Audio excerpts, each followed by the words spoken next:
అయినప్పటికీ వీళ్ళని ఎలా రెగ్యులరైజ్ చేశారు అనేది ఒక ప్రశ్న అధ్యక్ష. రెండోది 2019-24 సంవత్సరాల మధ్యలో చాలామందికి అసిస్టెంట్ ప్రొఫెసర్లని అసోసియేట్ ప్రొఫెసర్లుగాను ప్రమోషన్ ఇవ్వడం జరిగింది అధ్యక్ష. మామూలుగా ఈ ప్రమోషన్లు ఇచ్చేటప్పుడు కొన్ని రూల్స్ అండ్ రెగ్యులేషన్స్ ఫాలో అవుతారు అధ్యక్ష. మొదటిగా ఈసీ పర్మిషన్ తీసుకుంటారు, అదేవిధంగా ఇంటర్నల్ సర్క్యులర్ వేయించి తర్వాత ఇంటర్నల్ అండ్ ఎక్స్టర్నల్ స్క్రూట్ని వేయిస్తారు అధ్యక్ష. అసోసియేట్ ప్రొఫెసర్ అవ్వాలి అంటే 90 పాయింట్లు ఉండాలి అధ్యక్ష. ప్రొఫెసర్ అవ్వాలంటే 120 పాయింట్లు ఉండాలి అధ్యక్ష.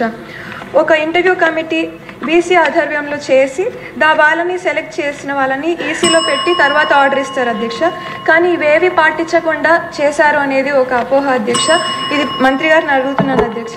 అదేవిధంగా ఎస్కే యూనివర్సిటీలో టీచింగ్ పోస్టులు దాదాపు 230 ఉన్నాయి అధ్యక్ష. కానీ ఇప్పటికీ ఓన్లీ 45 మాత్రమే ఫిల్ అయి ఉన్నాయి అధ్యక్ష. 185 మంది ఖాళీలు ఉన్నాయి అధ్యక్ష. వీటిని భర్తీ చేసే ఆలోచన ప్రభుత్వం చేస్తుంది అధ్యక్ష. అదేవిధంగా ఎస్కే యూనివర్సిటీలో మన టీడీపీ హయాంలో అధ్యక్ష 2014-19 సంవత్సరాల మధ్యన అడ్మిషన్స్ 4000 పైచీలకు ఉన్నాయి అధ్యక్ష. ఇప్పుడు అది 800కి పడిపోయినాయి అధ్యక్ష. అండ్ డిగ్రీ కాలేజెస్ రాష్ట్ర వ్యాప్తంగా 34% మాత్రమే అడ్మిషన్స్ రేట్ ఉన్నాయి అధ్యక్ష. వీరిని పెంచడానికి ఏమైనా ప్రభుత్వం చర్యలు తీసుకుంటుందా అధ్యక్ష? అదేవిధంగా ఎస్కే యూనివర్సిటీలో time scale and minimum scale కింద 280 మెంబర్స్ గత 25 సంవత్సరాలుగా వర్క్ చేస్తున్నారు అధ్యక్ష.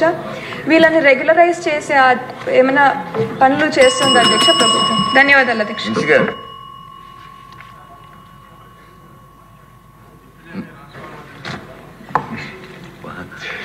ఎంక్రోచ్మెంట్ అధ్యక్ష